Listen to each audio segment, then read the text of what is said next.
We have all had the experience of hearing someone talk about taking his own life, and we did not take the threat of suicide seriously. Unfortunately, we found out that is not a good idea. There were many signs that Islamists were going to do something dramatic. There would be a great loss of life, and indeed there was. The first failed attack on the World Trade Center did not stop the radicals. We all remember the devastation of 9/11. There have been many threats against America. They are growing in frequency and, I believe, credibility. We need to take them seriously. In the 1940s and 50s, we did not take the threats of communist infiltration seriously, nor did we realistically see what was happening to the American public school education. Now we believe it. Some are still exclaiming, "How did this happen?" My response, you should have known. I still chuckle when I remember making the comment from a local church pulpit about the homosexual agenda.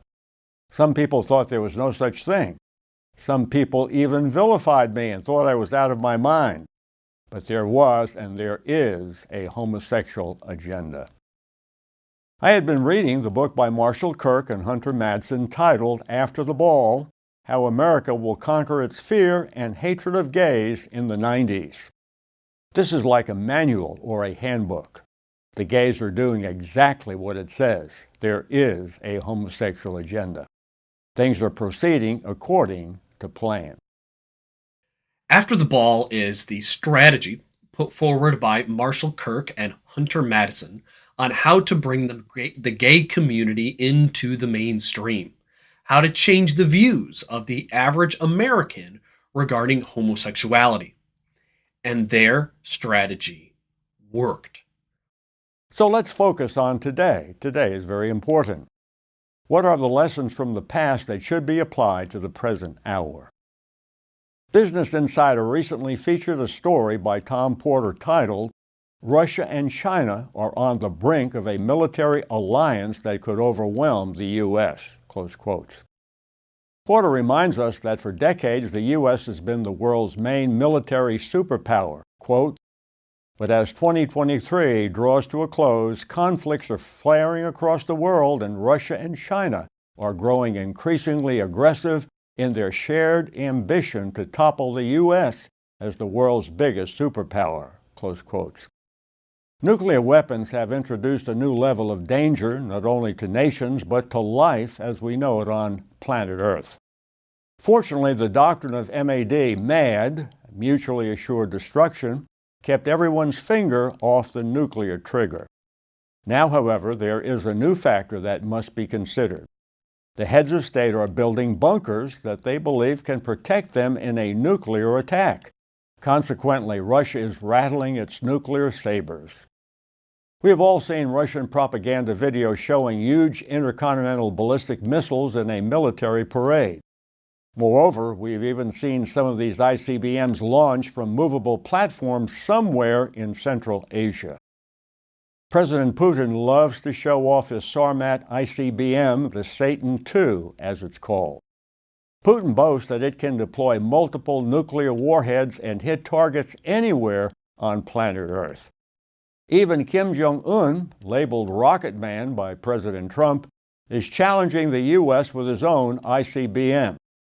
In a Fox News report by Timothy Nerozzi titled, "Kim Jong-un says, when Washington makes wrong decision, ICBM launch proves best option. We learn all about what Kim is planning." The video footage of the North Korean ICBM launch is well done. Kim has starved his people, millions of them, with a few cups of moldy rice for each family, but has raised piles of money to build an ICBM. He is the best picture of human depravity on legs. Just as there are Christian believers in Gaza, there are Christian believers in North Korea. Their misery will be vindicated in the last day in a most public way. Now, how does our military leaders in D.C. respond to all these very serious and very real threats? With colors. What colors? Pride colors. How about bullets and bombs attractively painted? Maybe the enemy will be frightened. or will they roll on the floor and die of hilarious laughter at our stupidity? Psalm 2 tells us that someone else is laughing. He that sitteth in the heavens shall laugh. The Lord shall have them in derision. Yes, our military will be prepared for the worst-case scenario, prepared with DEI instructions. We will be armed with the weapons of diversity, equality, and inclusion. In case our viewers think that I am out of my mind, someone is taking all of this very seriously and building a bunker, a very large one in Hawaii. CEO Mark Zuckerberg is building a sprawling $100 million compound with plans for a huge underground bunker with what appears to be a blast-resistant door, steel outer edges filled with concrete inside. A 6-foot wall blocks the view from a nearby road fronting the project, where cars slow down to try and catch a glimpse of what's behind it. Security guards stand watch at an entrance gate and patrol the surrounding beaches on ATVs. Nobody working on this project is allowed to talk about what they are building. Everyone is bound by a strict non-disclosure agreement. The property is on the island of Kauai. When the price of the 1,400 acres of land is added to building its own energy source plus stockpiling of food, the total cost of the project will be more than $270 million. Somebody believes that the threats of nuclear war are real. It's not our woke government, but somebody believes they can withstand a nuclear holocaust. I've often wondered why the United States of America is not included in Bible prophecy.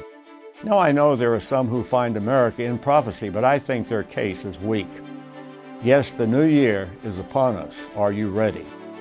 For the Lord himself shall descend from heaven with a shout, with the voice of the archangel, and with the trump of God, and the dead in Christ shall rise first. Then we which are alive and remain shall be caught up together with them in the clouds to meet the Lord in the air. And so shall we ever be with the Lord. Wherefore, comfort one another with these words. Dear friend, should we take these threats seriously? Yes. God gives us hope. God gives us joy. God gives us a burning compassion for those who are lost. We don't want them to be left behind.